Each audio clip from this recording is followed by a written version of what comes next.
Tara, pag-usapan po natin ito. Balita po patungkol sa ating pong ex-president Duterte, kung saan sinabi po dito, sinasabi dito sa balita ay sinampahan ng reklamo dahil sa pahayag nito na pagpatay sa 15 na senador.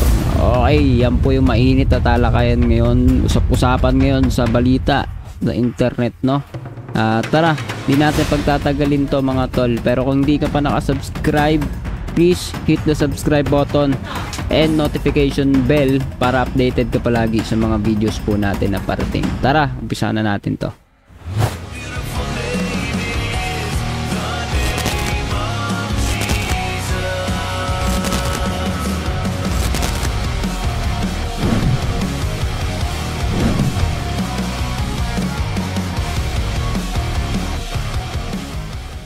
So yun na nga mga tol, pag-usapan na po natin ito. Ang sabi po sa caption dito, sa description po ng video dito sa balita, ay sinampahan ng reklamo si dating Pangulong Rodrigo Duterte ng PNP CIDG kaugnay ng pahayag nitong pagpatay sa 15 o 15 na senador.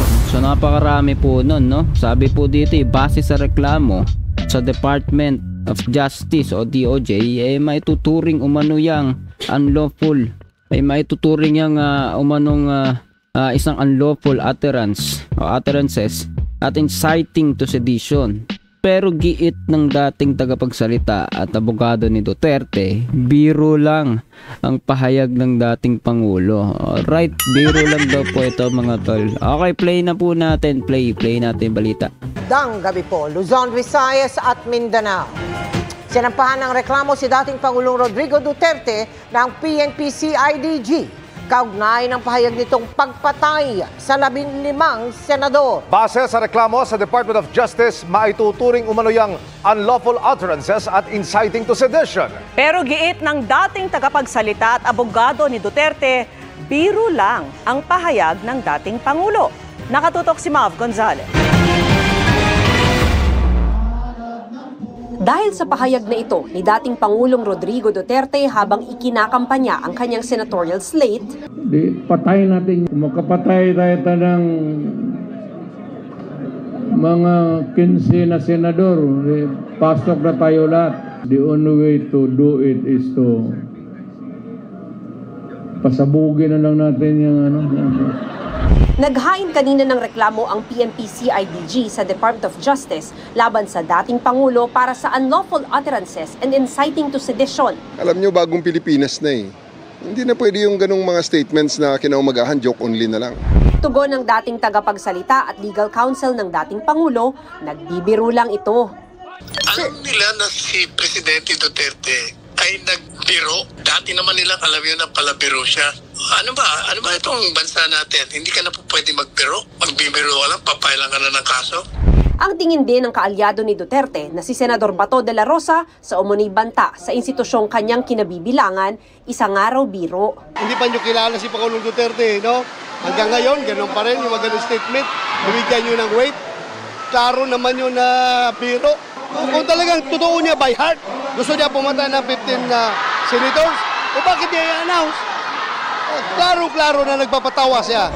Biro rin ang basa ni Senate President Pro Tempore Jinggoy Estrada sa sinabi ng dating Pangulo, kaya non-issue raw ito.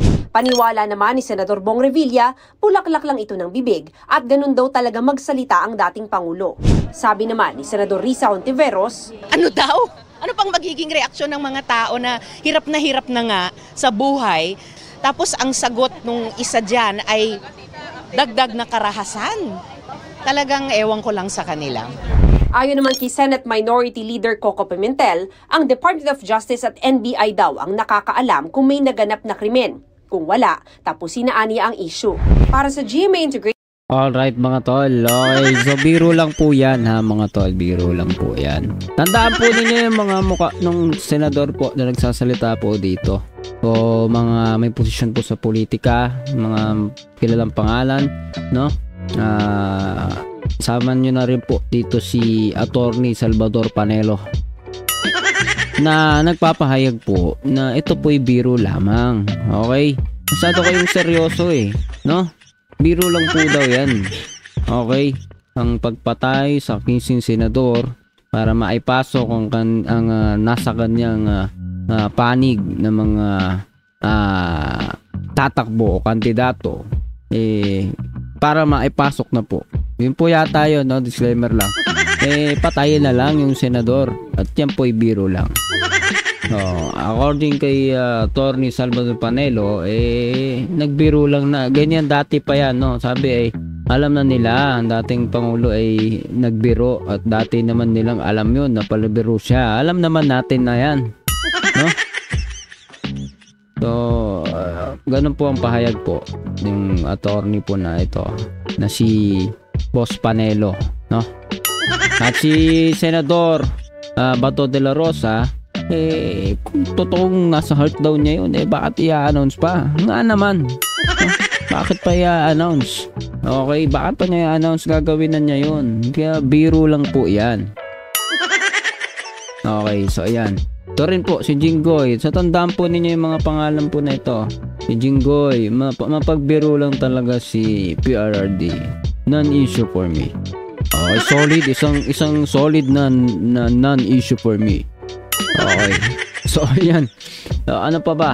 Ito po si Bong Revilla. Sa tingin ko ay bulaklak lang ng bibig ni FPRRD yan. That's just how he expresses himself. Okay. So, tandaan po ninyo mga senador po na yan at si Ontiveros, no? Siyempre, alam naman natin kontra po yan dyan. Huwag natin masyadong pag-usapan yan. Okay? Alam na ninyo yan. And ito po si Senator Coco Pimentel. Let DOJ and NBI do their work. So, medyo neutral, no? Mahirap po talaga pag politika ngayon. Kung saan alam nila maraming botante, maraming tao, doon po marami ang lalo yung mga re-election na tinatawag, no? Tama ba ako? Hindi po yan basta magsasalita, no?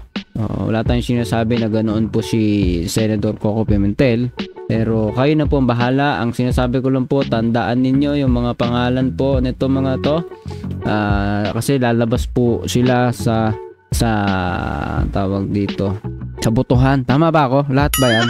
So maliban lang dito kay Attorney Panelo, pero itong mga ito po, tandaan po ninyo yan. Si Senator Bato, Jinggoy, alam ko kasama po yan, pati yan si Bong at Senator Hontiveros. Tandaan po ninyo ang kanilang mga pahayag sa pagbibirong ito sa darating po na eleksyon, sa pagpatay po sa 15 na senador na biruan lang po yan. So, dyan po, maaari na po ninyong gawing batayan ng pagboto ninyo yan.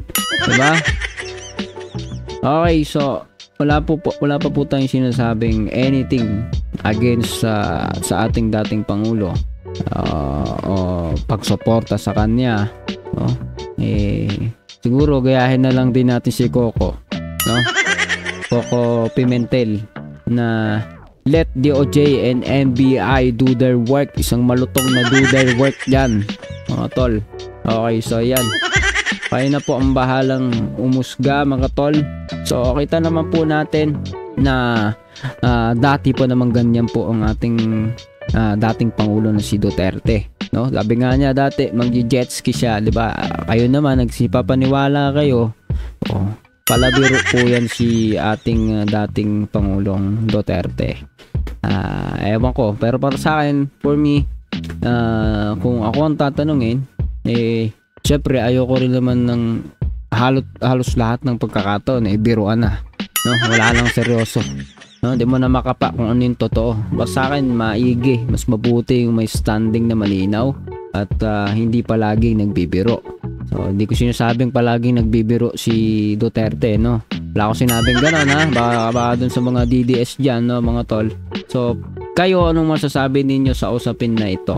Para sa inyo ba? Pasado sa biro test? Biro test pa.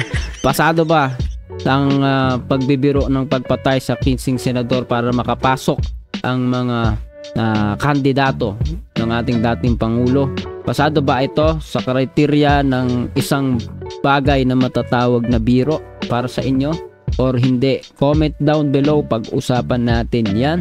At syempre, kung di ka pa nakasubscribe, please do hit the subscribe button and notification bell para updated ka palagi sa mga videos po natin. See ya ulit sa susunod na video.